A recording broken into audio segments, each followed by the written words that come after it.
Nalagay po sa hot seat si Justin Baltasar dahil na rin po siya naging pahay ni Coach Tim Cone. Kaya naman agad din po siyang bumuelta para i-depensa po yung kanyang sarili. Bukod kay Balti, tiwala po si Coach Tim Cone na malaking magagawa ni Mikey Williams. Sakaling makuha po nila ang serbisyo ni Mikey, tutukan po natin yan. Pero bago yan, hihingi po tayo ng isang subscription sa lahat ng dumadaan sa ating munting channel kung nagugustuhan niyo po yung ating palabas. Kung medyo mabigat po ang subscription, siguro kahit isang like at isang share na lang po yan, okay na po ako doon. Maraming salamat po. Sa ngayon, si Justin Brownlee, Scottie Thompson, Japit Aguilar at Junmar Pajardo pa lang po ang pasok sa Magic 12 ng Gilas, Pilipinas para po sa Asian Games. Si Jamie Malonzo ba? Hindi ba siya kasama dito?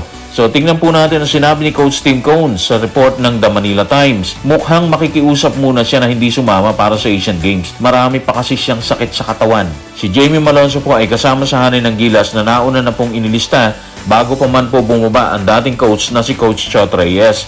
At kung nakita po natin sa huling bakbakan ng Gilas, laban nga po doon sa China, hindi na po siya nakapaglaro doon, di ba?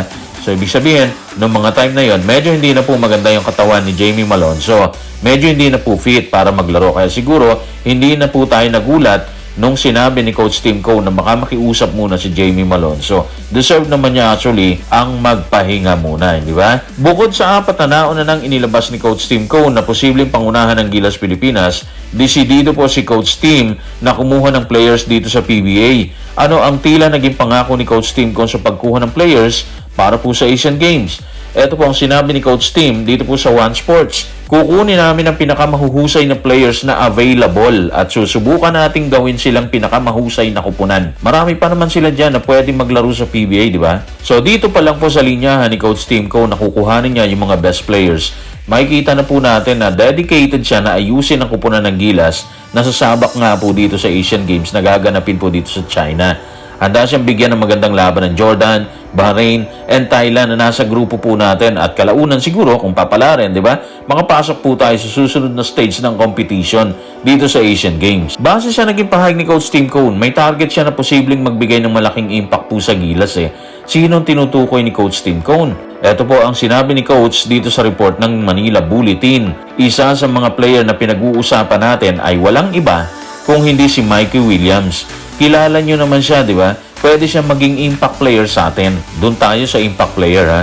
Isa lang po nakikita natin sa linyahang yan ni Coach Tim Cone. Malaki po yung tiwala niya kay Mikey Williams. At siguro fresh pa rin sa alaala ni Coach Tim Cone na naging bahagi ni Mikey Williams dito po sa bakbakan ng Jeans at ng TNT nung Governor's Cup, di ba? Alala nyo naman siguro yan. Nagtala naman kasi si Mikey ng 38 points kung saan inilaglag po niya ang 9 na 3 para tuluyang wakasan sa Game 6 ang scheduled 7 games ng finals ng Governor's Cup. Sigurado naman si Coach Tim Cone na makukuha niya si Mikey Williams. Kung hindi pa sigurado, ano ang estado or status niya ngayon? Tignan po natin sinabi ni Coach dito po sa One Sports. Hindi pa siya pasok kasi sinusubukan pa lang namin siyang kuhanin. Pero game changer siya, ha? Kaya niyang umiscore at pabukasin ng depensa na pwedeng magbukas kay Justin Brownlee. Walang duda na gusto niya talagang makuha serbisyo ni Mikey Williams para po dito sa Asian Games. Kaya sa tingin po natin, gagawin niya ang lahat para makasama po siya sa lineup.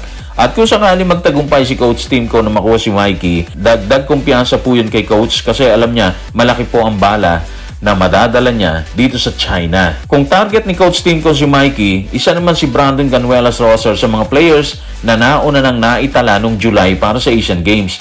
Pero tila may problema po siya ngayon eh. Anong masasabi dito ni Coach Tim Cone? Ito po ang sinabi niya sa report na Inquirer. Kumuha sila ng ilang uri ng bone scan at nakakita pa rin sila ng mga bali na hindi pa gumagaling. Mabigat po kung hindi po siya gumagaling kasi kailangan pa naman ng Gilas ang tulad niyang malaki para po protektahan ng basket. Of course, doon sa mga magtatangkang pasukin po ang gitna once na magbakbaka na nga po ang Pilipinas at ang ibang bansa dito sa bansang China. Napatunayan na rin po kasi natin ang impact ni Brandon Ganuelas Roser nung kumumpanya po ang kupunan sa Cambodia kung saan nag-uwi nga po tayo ng ginto, di ba? Ano ngayon ang gagawin ni Coach Tim Cone? Maghihintay ba siya sa paggaling ni Brandon Ganuelas Roser? Ito po ang sinabi ni Coach Tim dito sa report na Inquirer. Naiset na namin yung timeline para sa kanya. Meron pa siyang ilang linggo.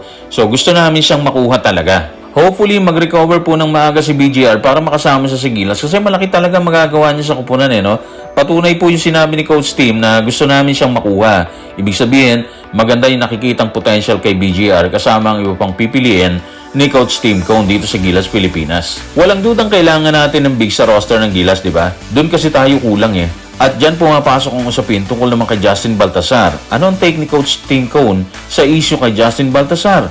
Tingnan po natin sinabi ni Coach Tim sa report ng One Sports. Palagi naman namin sinusubukan kuhanin si Balti. Hindi naman siya kasi available. Sinubukan din namin siyang kuhanin para sa World Cup.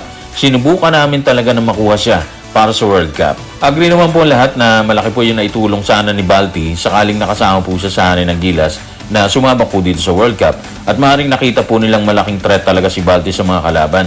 Kaya siguro sinubukan nilang kuhanin or ng SBP at ng coaching staff ang kanyang serbisyo pero yun nga po, walang Balti tayong nakita sa World Cup.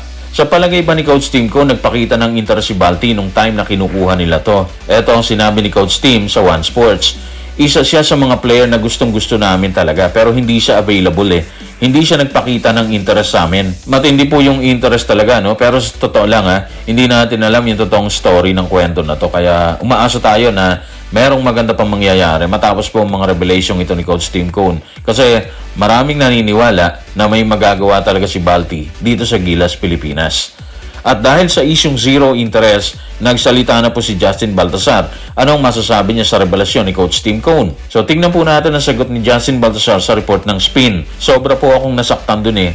Kasi ako na nga po ang hindi na-invite kahit gustong gusto ko tapos ngayon ako pa po ang binabas ng tao kasi akala ng lahat ayaw ko daw. Available naman po ako for the World Cup kaso wala naman pong tawag. Mula mismo po yan kay Justin Baltasar. Gustong gusto niyang makasama sa hanay ng Gilas pero ayon na rin po sa kanya, hindi naman siya naimbitahan kahit ata sa pool. Again, wala tayong personal knowledge sa issue na to. Kaya mahirap magbigay ng anumang komento. Diba? Ganun lang po kasimple yun eh. No? Pero isang tanong lang talaga kay Balti. No? Available ba talaga siya sa World Cup or hindi? So tingnan po natin ang sagot ni Justin Baltasar sa report ng Spin. Paano po akong hindi magiging available? Nag-break nga po ang MPBL sa World Cup. Kahit po management ng MPBL, alam kasama ako sa Gilas. Ang haba ng break ng MPBL, sir. Paano sasabihin na hindi ako ang available? Matitindi po yung revelation talaga, no? Magkabilang kampo po yan. Pero ano man ang hindi pagkakaunawan, kung meron man, hangad natin na sana maayos agad para po sa bayan.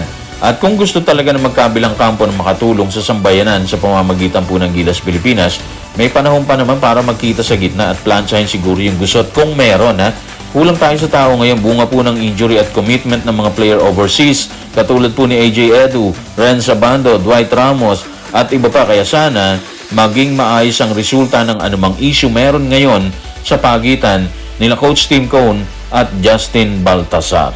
So guys, maraming salamat.